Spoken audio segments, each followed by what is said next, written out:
December 2nd, 1944. Camp McCoy, Wisconsin. The wind hit us before the guards did.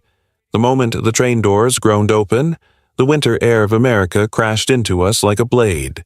I had felt cold before. Berlin, nights when the power went out, those long hours hiding in basements during bomb raids, but this was something else. This was a cold that broke through cloth, skin, and bone. It stole the breath from your throat before you could swallow it. Snow whipped through the open doorway, thick and blinding, the kind of whiteout I had only ever seen in newsreels of the Arctic. Back home, Berlin's winters had been gray, wet, and miserable. But there were limits. America, I learned in a single breath, did not believe in limits. We were herded forward without a shove or a shout, but fear made us stumble as if we were being driven by whips. My coat was the thin Luftwaffe-issue wool I had worn since 1942, patched twice, sleeves frayed. My shoes were cracked from months of marching. Underneath, nothing but a single shirt, a thin scarf, and a body that had lived too long on too little food. The icy platform pitched beneath my feet as if God himself wanted to knock me over. Someone behind me gasped, "Mein Gott, we'll die out here." I believed her. I clutched the canvas bag that held everything I owned in the world, a comb, a torn photograph of my brother, and an extra pair of socks with a hole in the heel, and stepped down onto American soil for the first time. The snow swallowed my shoes up to the ankle. The wind tore into the gap between my scarf and collar, a sharp, merciless intrusion that made my eyes water instantly. I looked up, bracing for what we had been told to expect. In France, in the holding camps near Cherbourg, the officers had whispered about America with a kind of grim satisfaction, as if the threat of it justified every cruelty the Reich inflicted on its enemies. They beat prisoners until their bones break. They make women work in the snow without food. They don't see Germans as people, only as animals. So, when I finally saw the Americans waiting for us, my body tensed for the blow. But the blow never came. They stood there in heavy coats and fur-lined gloves, breath fogging in the frigid air. Their rifles were slung casually over their shoulders, not pointed. No one shouted. No one pushed. They seemed patient, almost bored. Then came the moment that split my world in half. A woman, an older civilian wrapped in a thick wool coat and a red knitted scarf, stepped forward. She did not belong to the military. No helmet, no insignia. Just a sturdy Wisconsin grandmother with cheeks red from the cold and eyes sharp as needles. She glanced at me, at my inadequate clothes, at the way I was shivering so violently my teeth knocked together, and without asking permission, she reached out and grabbed my hand. "Come on, honey," she said, her voice warm and startlingly gentle. "You'll freeze standing like that." Honey, a stranger, an American, a woman from the land where we expected hatred and punishment, called me honey. Behind her, a soldier pulled open a crate and tossed thick gloves to the women nearest him. Another handed out wool blankets, heavy and rough but warm enough to feel like a miracle. A third guard held out steaming cups of something that smelled like cocoa. No shouts, no blows, no humiliation, just help. For a heartbeat, no one moved. We were too stunned to trust it. Then one woman, braver than the rest of us, reached for a blanket. The guard nodded at her, just nodded, as if he were handing a coat to a neighbor, not a prisoner. That was when my knees nearly buckled, because nothing, absolutely nothing, in my understanding of this war, made room for a moment like that. Behind us, another train whistle echoed. In the distance, across the endless white fields, I could see smoke rising from chimneys. warmth somewhere out there in the frozen American wilderness. I remembered something one of the guards in France had muttered before we were shipped out. America has more POWs than it knows what to do with. They treat them well because they can afford to. In that moment, I understood what he meant. It was December 1944, one of the coldest winters the Great Lakes had seen in a decade, and yet America had the fuel, the food, and the willpower to keep not just its own soldiers alive, but hundreds of thousands of prisoners like me. Over 370,000 Germans, Italians, and Japanese were being housed across the United States, fed and clothed while the war still raged. Meanwhile, back home, Berlin was being pounded into dust. People were burning furniture to stay warm. Mothers boiled weeds for soup. Entire neighborhoods vanished under British and American bombings. And here I stood, a Luftwaffe auxiliary, an enemy, being handed a blanket and a pair of gloves. The wind howled across the platform, lifting loose snow into ghost-like shapes that danced around us. But inside the cocoon of wool that the Americans wrapped around my shoulders, something else stirred. Heat, yes, but also a feeling I couldn't name. Shock, confusion, and beneath both, the faintest ember of something forbidden. Hope. I didn't trust it yet. None of us did. But as that Wisconsin woman tugged my hand again and guided me toward a truck warmed by a coal stove, I realized the truth. The cold might kill me. But the Americans might save me from it. And that was the most terrifying revelation of all. If the cold was the first shock America delivered, the second came from inside my own mind. Because as the truck carrying us toward Camp McCoy rumbled down the snow-choked road, I realized something horrifying. Nothing the Americans had done so far matched what Germany had told us to expect. And that terrified me more than the winter ever could. For years, I had lived inside a world built from lies, comfortable lies, patriotic lies, lies repeated so often they hardened into truth. But on that icy December day, wrapped in an American blanket and sipping cocoa I didn't dare admit tasted good, those lies began to unravel. And fear, real fear, took their place. Back in Germany, fear was the air we breathed. Every poster, every newsreel, every political meeting hammered the same message into our bones. Americans torture POWs. They use women as experiments. They are racially weak, morally corrupt, and filled with hatred toward Germans. Capture means shame. Capture means you no longer deserve dignity. Those words were not suggestions. They were certainties, repeated by officers, whispered by civilians, baked into the culture. When they captured me near Caen, I spent the first night waiting for violence. When they put us on a Liberty ship, I waited for hunger. When we crossed the Atlantic, I waited for the moment they'd throw us overboard to lighten the load. Many of the women whispered the same thoughts in the darkness of the ship's hold. We won't live long enough to reach America. We expected starvation, humiliation, punishment. We expected to be treated the way Germany treated its own prisoners. What none of us expected was respect, and that, in a twisted way, was more frightening. Because if our enemy was not a monster, then what did that make the people who had taught us to hate them?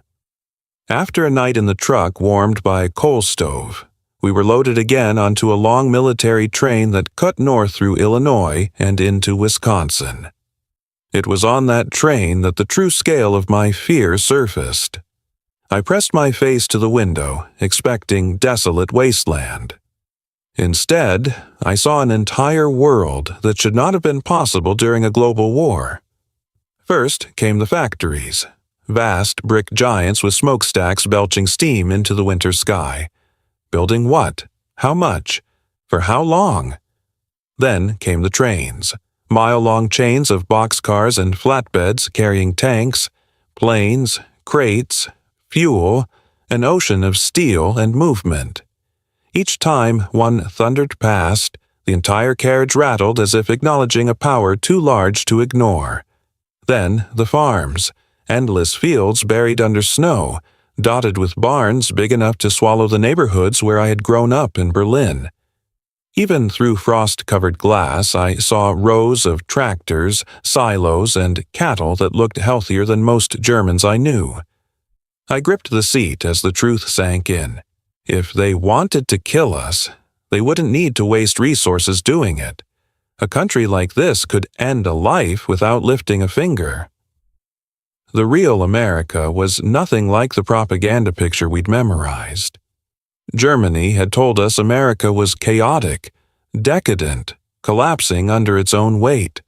But through that train window, I saw a nation bursting with motion and purpose, a place where even the land seemed to hum with energy. For the first time, I understood how hopelessly outmatched we had been, and fear turned into something deeper, a painful, humiliating awe. In 1944, America was not merely a country at war, it was the arsenal of democracy, a title I had heard whispered but never comprehended until I saw it with my own eyes. In that single year, the United States produced 96,000 aircraft, 8 million tons of ships, 300,000 trucks, hundreds of thousands of rifles, shells, engines, radios, uniforms, and boots. Boots thicker and warmer than anything our frontline soldiers had seen in years. Meanwhile, Germany was crumbling. Fuel was rationed to drops. Civilians fought over scraps in bombed-out markets. Entire cities starved. Rubble piled where homes once stood.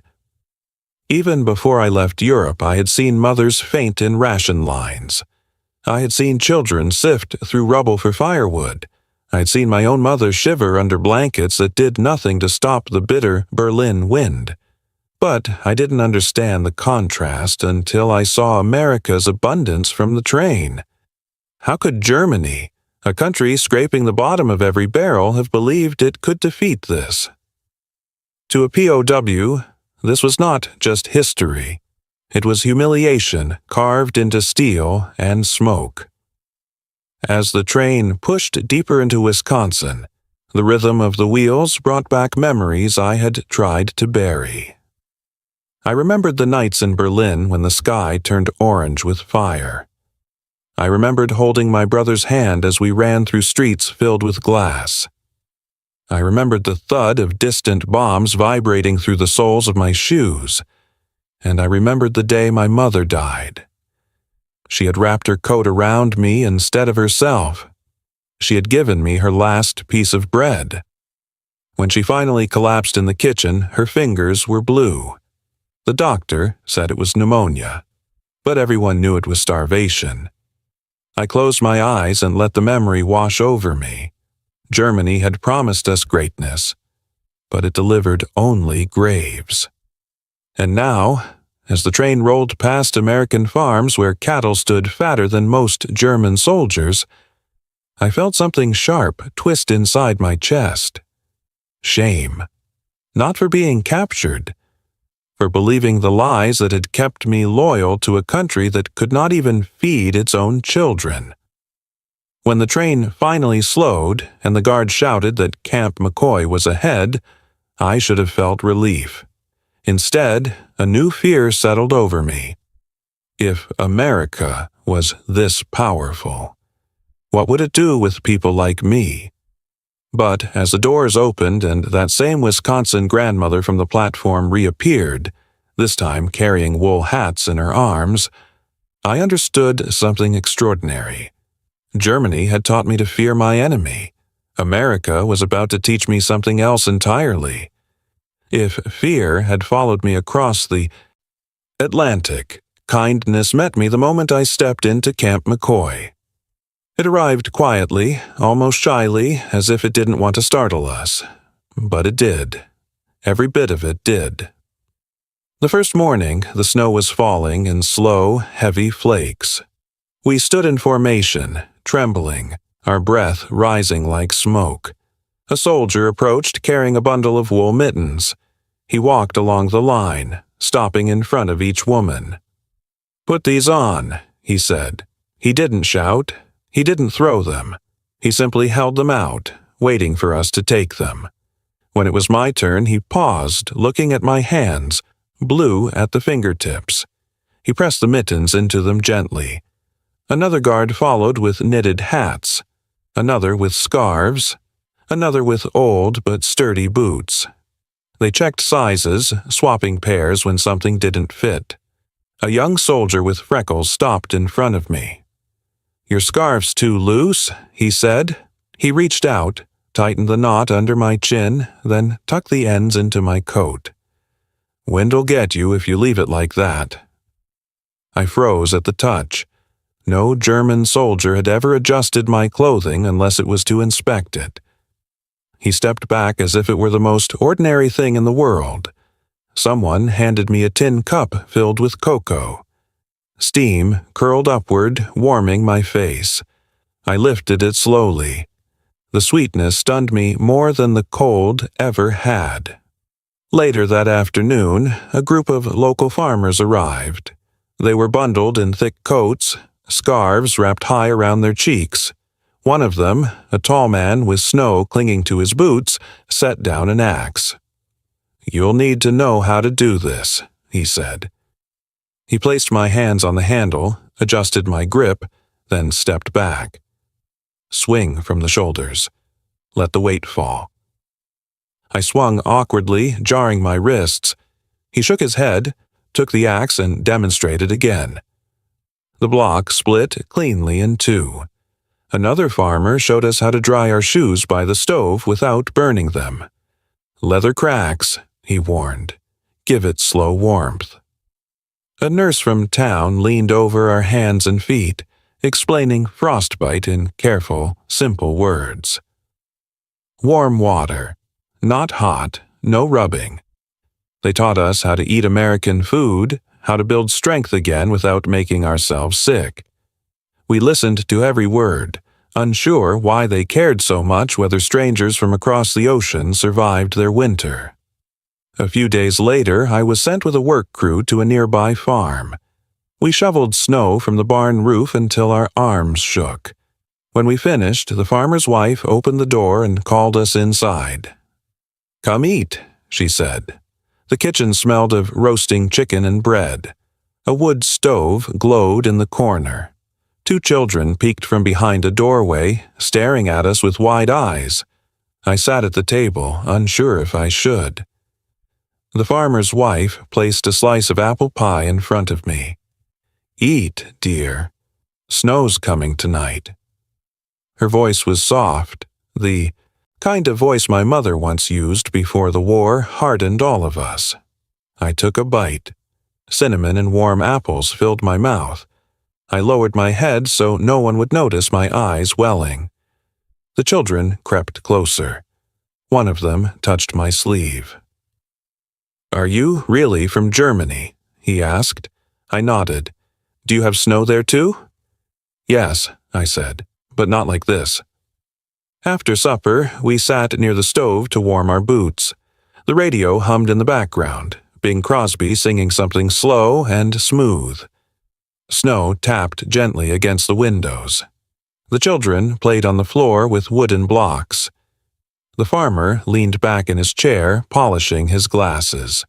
His wife dried dishes with a cloth patterned in tiny blue flowers. It felt like stepping into a world untouched by war. A world where people still trusted each other. A world where warmth was given freely, without suspicion. When we returned to the camp for the night, the guards checked us in with tired smiles. One of them handed me another pair of socks. "Wool," he said. "Keep 'em dry."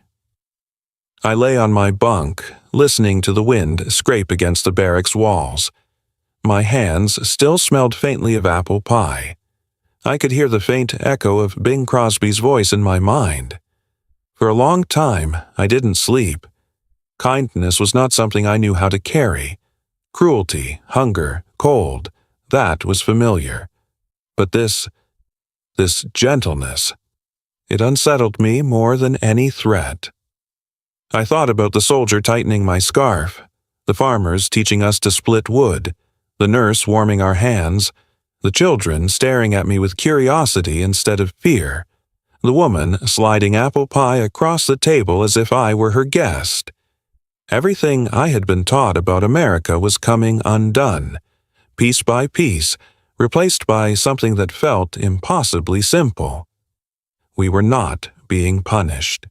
We were being cared for. And that terrified me more than anything that had come before.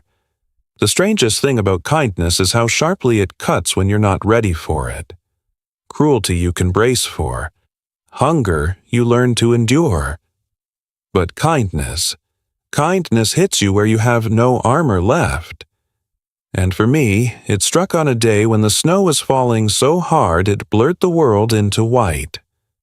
We had been clearing a path between two storage sheds, shoveling until our shoulders burned. The wind picked up all at once, slicing sideways across the yard. I stumbled, blinded, the cold crawling under my clothes like a living thing. When I bent to catch my breath, the world tilted. The snow, the sky, the ground.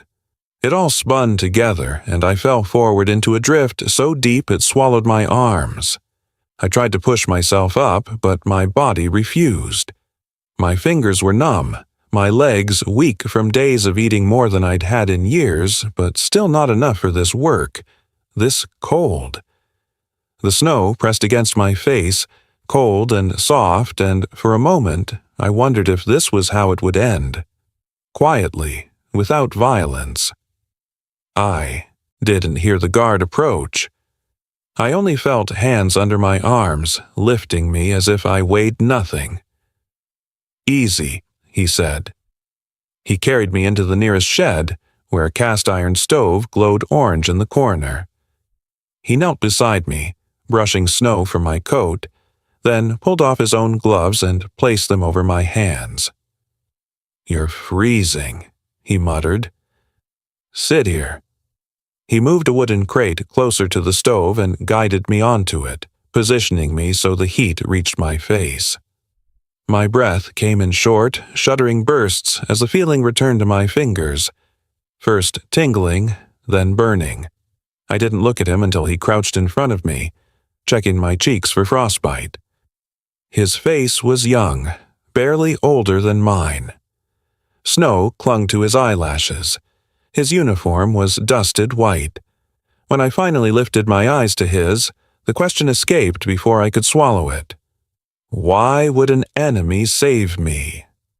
He blinked, surprised by the tremor in my voice. "You're a person," he said. "That's reason enough." I turned away as tears blurred my sight. It wasn't the cold. It wasn't the fall. It was the unbearable weight of hearing humanity from a mouth I had been taught to fear. Later that evening, back in the barracks, I lay on my bunk staring at the ceiling. The girls around me whispered softly, their breath forming small clouds in the frigid air. The stove in the corner sputtered, its heat barely reaching the center of the room. I closed my eyes, but the guard's words followed me. "You're a person."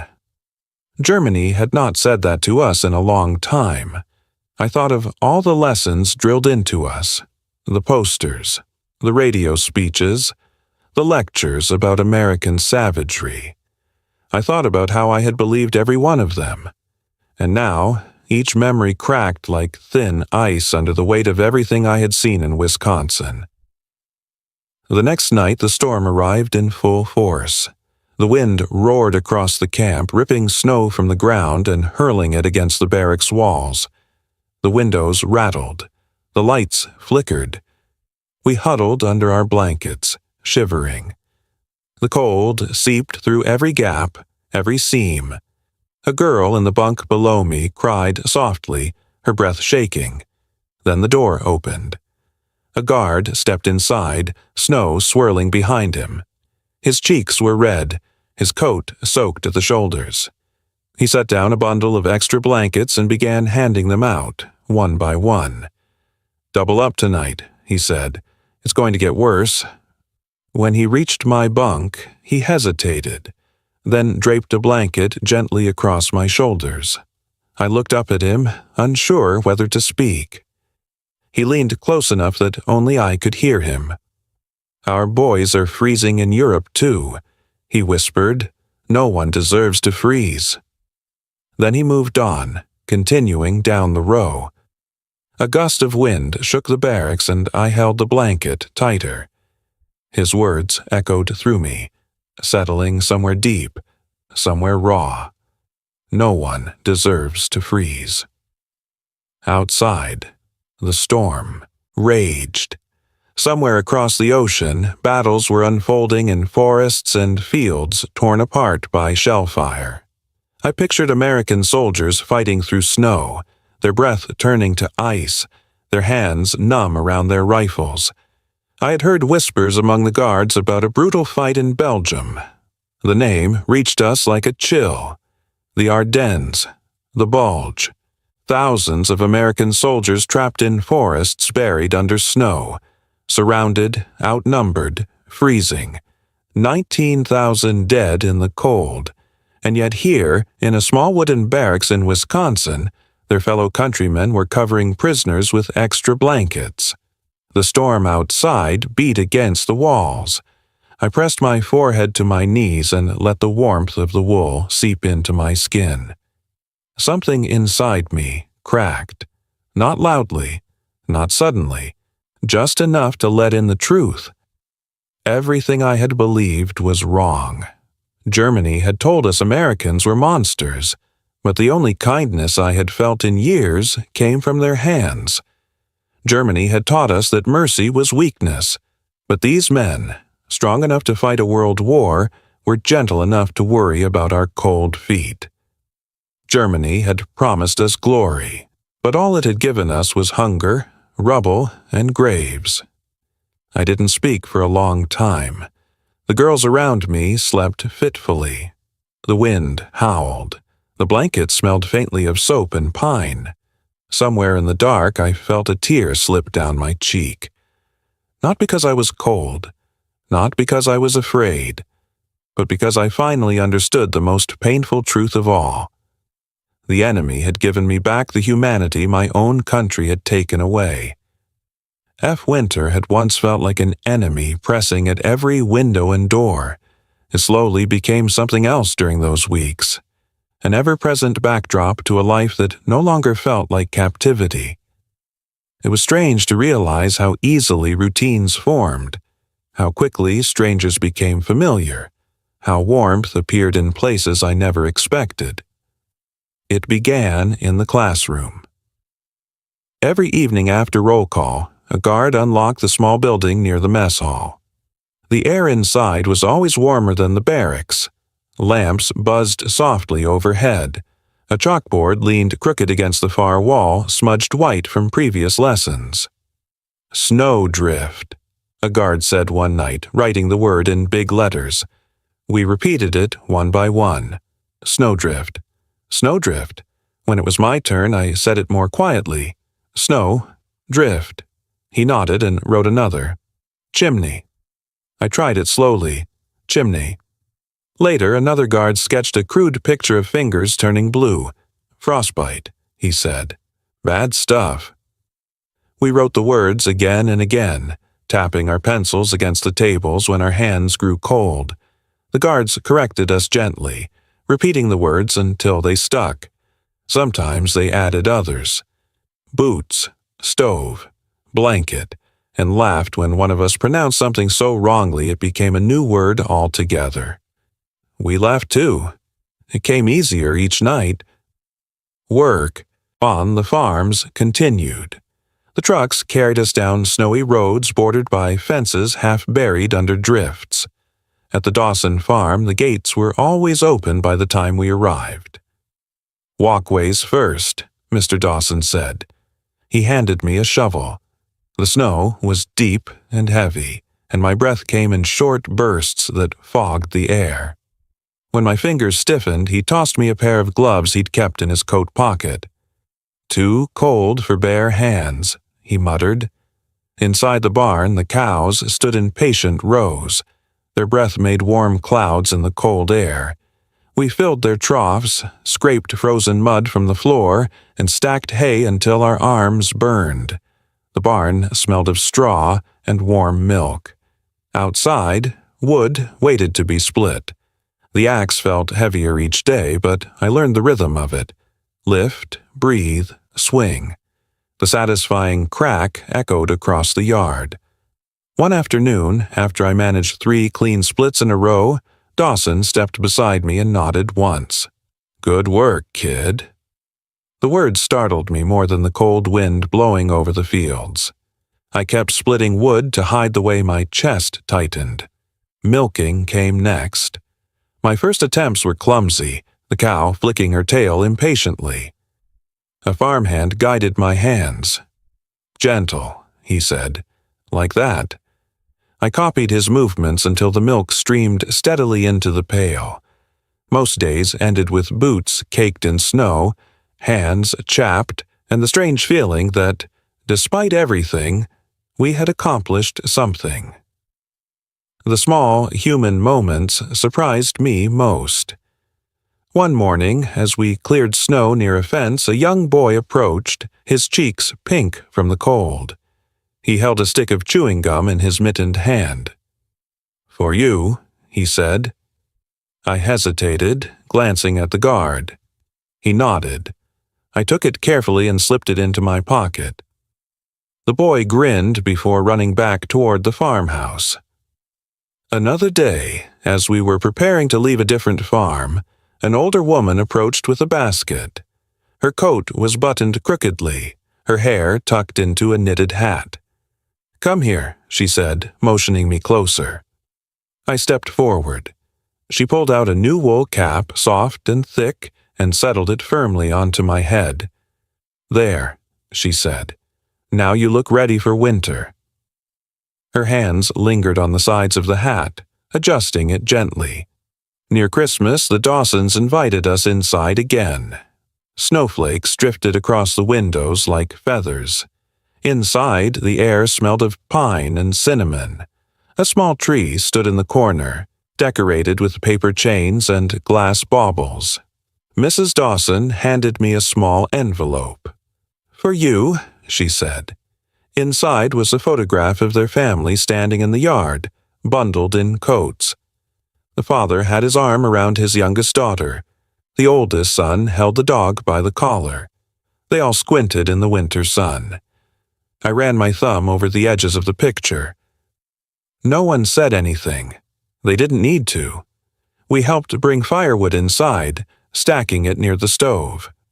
When we finished, Mrs. Dawson handed out mugs of warm milk with cinnamon sprinkled on top. "Stay by the fire," she told us. "It's colder tonight." Bing Crosby's voice drifted from the radio, soft and steady. The crackle of the stove filled the quiet spaces between songs. The children played on the floor, giggling at a wooden puzzle. The father polished his glasses. The mother folded blankets by the window. For a moment, I forgot everything outside that warm room. When we finally left, the snow had thickened. The walk back to the truck was silent except for the crunch under our boots. I held the photograph inside my coat to protect it from the wind. In the barracks later that night, I slid it under my pillow. The bunk felt less empty with it there. Days passed like this. Work, English lessons, small kindnesses that arrived unannounced. Some mornings, the guards offered us coffee so strong it made our eyes water. Other days, children left small gifts on fence posts. Candy canes, knitted mittens, a paper star folded carefully and tied with string. One evening, as we returned from the farm, a neighbor waved from her porch. Curtains glowed behind her, soft yellow light spilling into the snow. "Be safe now," she called. "Storm coming." It felt strange each time, this concern, this warmth, this life woven loosely around ours as if we belonged inside it. The war still loomed beyond the horizon, but here, in the quiet, snow-covered fields of Wisconsin, we fed animals, learned words, shared warmth, and gathered moments that felt borrowed from another world. And every night before I closed my eyes, I reached under my pillow to touch the corners of the Dawson family photograph, as if grounding myself in something fragile and new that I didn't yet know how to name. War had taught me many things, but not this. It had taught me how to hide in basements while the ceiling shook. It had taught me how to ignore the sound of other people crying. It had taught me how to follow orders, how to obey, how to swallow questions. But it had not taught me what I learned one pale afternoon, standing in the snow beside an old American farmer who smelled of hay and pipe smoke. It was late January when he said the words that split my life into a before and an after.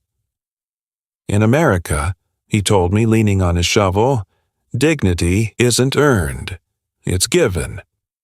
The sky was the color of tin that day, low and heavy. We had been clearing snow from around the barn, our breath hanging in the air like ghosts. I'd grown used to the work, the weight of the shovel, the ache in my arms, the feeling of my feet thawing slowly when we stepped inside for a break. The farmer's name was Walter. His hair was more white than gray, thick beneath his cap. His hands were cracked, the lines darkened by years of dirt. When he stood still, he leaned slightly to one side, as if a lifetime of hard labor had pulled him gently out of alignment. He watched me work in silence for a long time, his eyes narrowed against the cold. I kept my focus on the shovel, on the rhythm of scooping and tossing, not daring to look at him for too long. Old men in Germany had watched like that too, but their stares had carried suspicion, not curiosity. When I paused to catch my breath, he stepped closer. "They worked you hard over there?" he asked. I was still getting used to English, but I understood enough. I nodded. He studied me for a moment, then set his shovel aside. "In America," he said, "dignity isn't earned. It's given." The words didn't make sense at first. Dignity, in my world, had been a reward, something granted to the loyal, the obedient, the victorious. It was something that could be taken away with a demotion, a punishment, an accusation shouted in a crowded room. "Given," I repeated. He nodded. "You're a person. That's enough." He said it simply, as if it were obvious, as if it had always been true.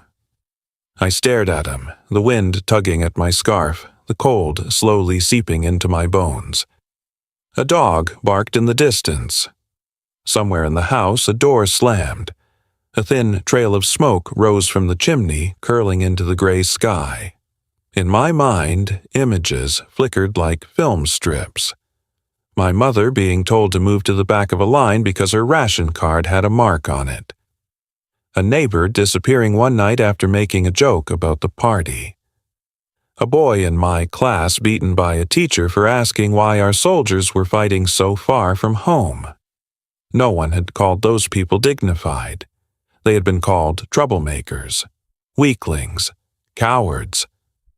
Here, an old farmer stood in the snow and told me my existence alone was enough to deserve dignity.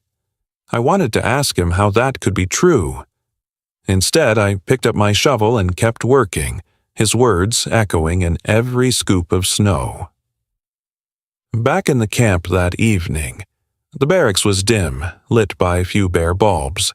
The stove rattled softly, dry heat rising from its belly. I sat on my bunk with the Dawson family photograph in my hands, tracing the silhouettes of their faces with my eyes. Dignity isn't earned. It's given. The more I repeated it, the more it gnawed at the foundations of everything I had believed. I thought of the first time I'd put on my Luftwaffe uniform in Berlin. I'd stood in front of a cracked mirror, smoothing the fabric with shaking hands, telling myself I finally mattered. That the symbol on my sleeve made me someone. That loyalty would keep me safe.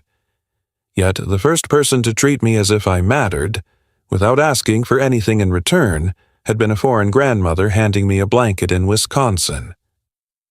The first person to worry whether my ears were cold had been an American woman knitting hats for prisoners. The first person to adjust my scarf so the wind wouldn't cut my throat had been a young guard whose name I never asked.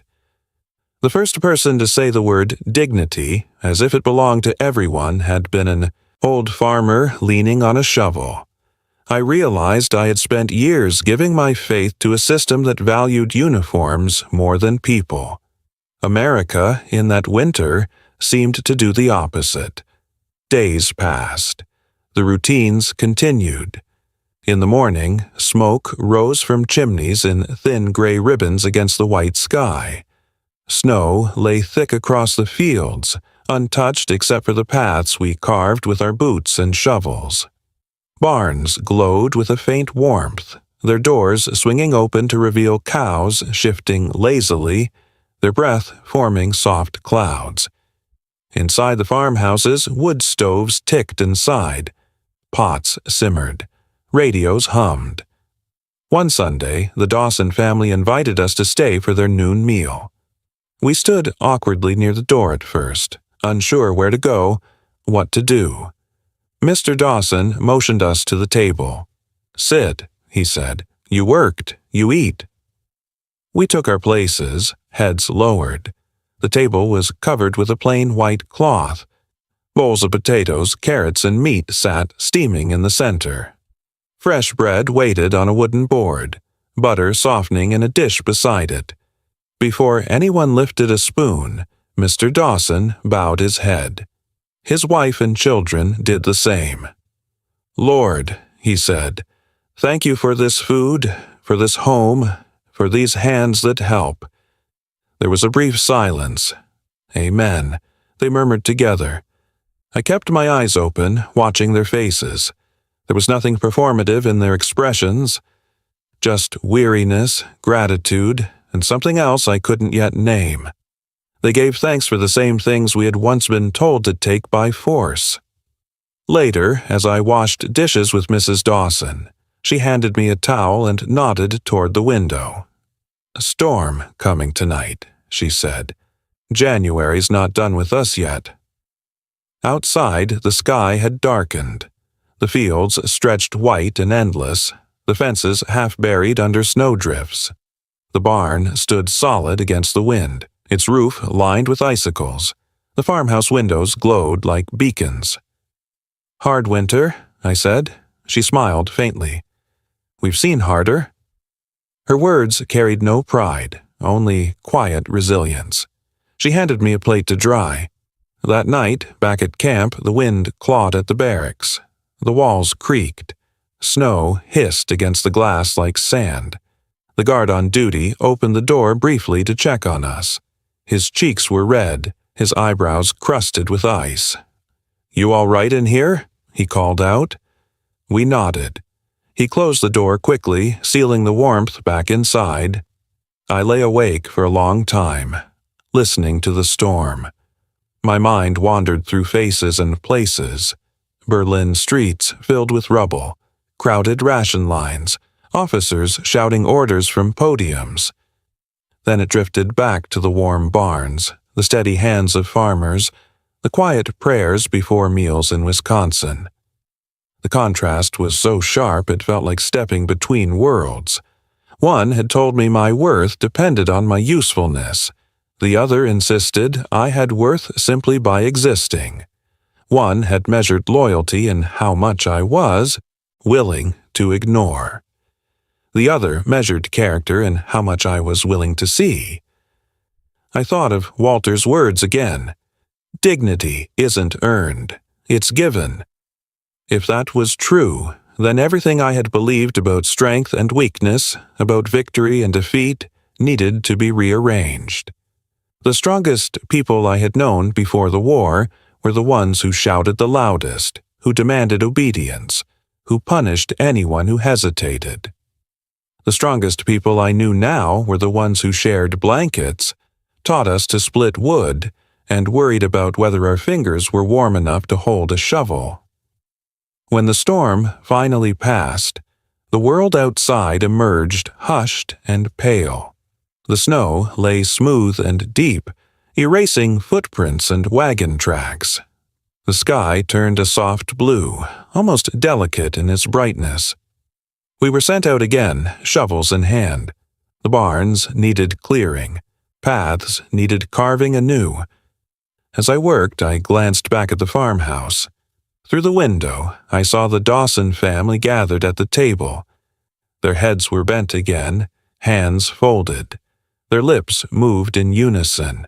Snow clung to the window panes like lace. They were praying. They prayed before every meal, for weathered hands and simple food, for safety and warmth, for sons away at war. I had never heard them ask for victory, only for strength, for protection, for the grace to endure. In Berlin, prayers like that had grown quiet, replaced by slogans and salutes. In Wisconsin, they were spoken aloud, as natural as breathing. As I watched them, a thought rose unbidden in my mind. If this is the enemy, then we did not know what kind of world we were fighting. I didn't say it. I barely let myself think it. But it lingered, like the faint smell of wood smoke on my clothes long after I left the barn. That evening, as the sun sank in a wash of pale gold, I walked back to the camp with the others. The sky darkened to violet, then black. Stars pricked through the cold air, distant and unblinking. I looked up, my breath forming a cloud that drifted away slowly.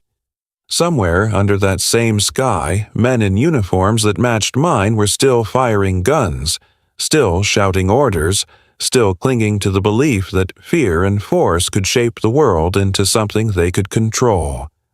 Somewhere else, American boys were freezing in forests I had never seen, their names being whispered in farmhouses like the one behind me.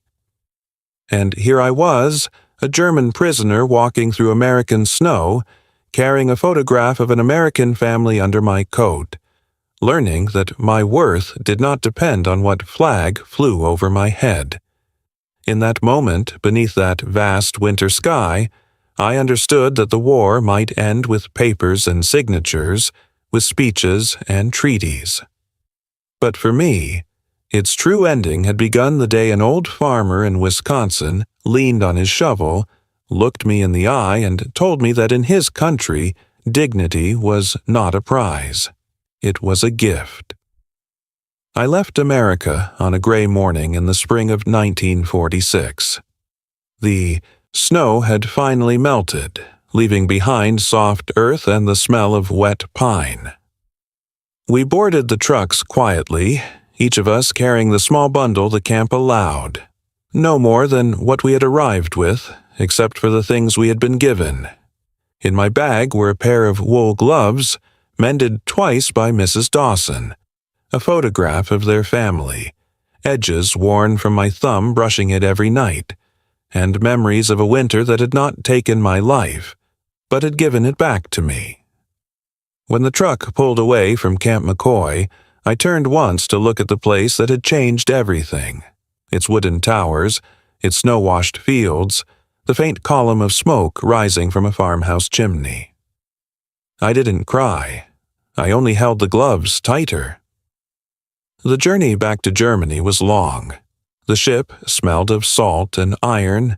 The water stretched endlessly in every direction. At night, lying in the narrow bunk, I ran my fingers over the photograph and felt the rough fibers of the wool gloves. I kept them under my pillow the way I had in the barracks. Germany appeared on the horizon like a bruise, dark, swollen with ruins. The train ride inland passed shattered towns where empty windows stared back like broken eyes. Streets that had once been loud with markets and trams were silent. People moved like shadows, thin and hollow. When I stepped onto German soil again, the wind carried no scent of wood smoke or bread, only dust. My childhood street was unrecognizable. Walls collapsed inward. Door frames leaned. The apartment where my mother had once hummed while hanging laundry was gone entirely, replaced by a pile of stone and memory.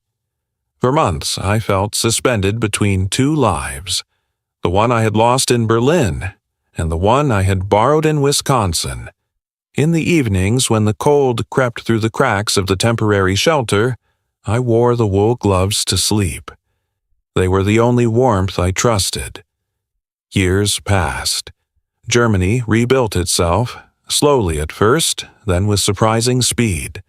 New buildings rose from the rubble.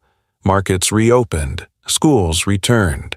But inside me, that winter in America stayed untouched, like a photograph preserved behind glass.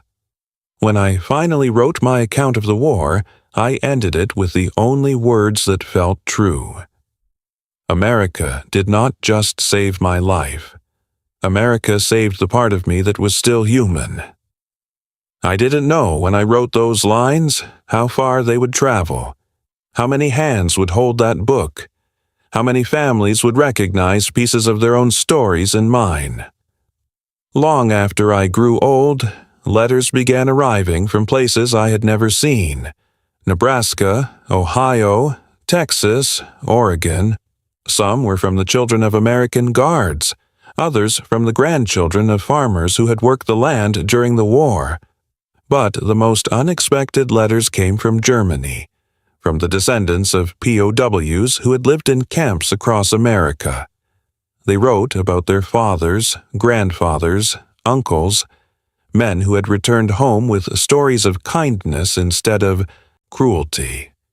Men who had hidden small treasures in their pockets: shirts, photographs, coins stamped United States, and sometimes wool gloves like mine. One woman wrote, "My grandfather always said America fed him when his own homeland could not." Another wrote, "We grew up hearing that an American farmer treated him like a son." And a young man wrote, "Because of what America did for him, he taught us never to hate." Some of them made pilgrimages to the old campgrounds: Camp McCoy, Camp Swift, Camp Hearn. They walked through empty fields, tracing the ghosts of the barracks with their hands. They visited the small-town museums, touched rusted tools and faded photographs, and left flowers at memorial stones. A few even found the families who had helped their relatives. They knocked on farmhouse doors and met elderly men and women who had once handed mittens and warm bread to strangers in wartime. Some cried, some hugged, some simply sat together at old kitchen tables, drinking coffee while snow fell softly outside. As for me, I returned only once. It was decades later. The barracks were gone, replaced by trimmed grass and new roads.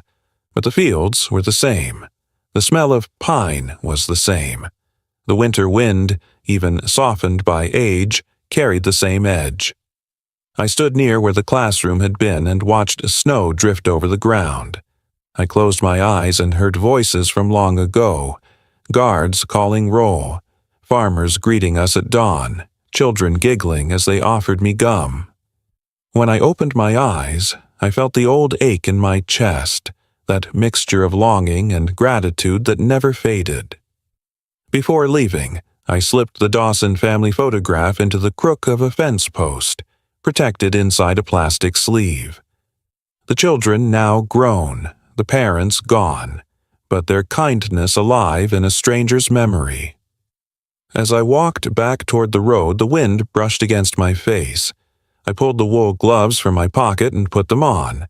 They still fit. I knew I would never see this place again, but I also knew it had never really left me.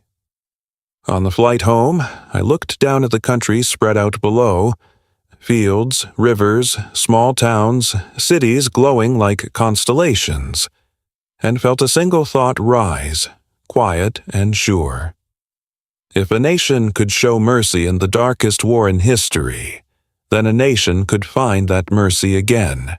And somewhere, in living rooms across America, I hope those words reach the people who need to hear them most, people who wonder what became of the country their parents and grandparents knew, people who ache for a time when kindness felt simple, when neighbors trusted one another, when dignity was something offered freely.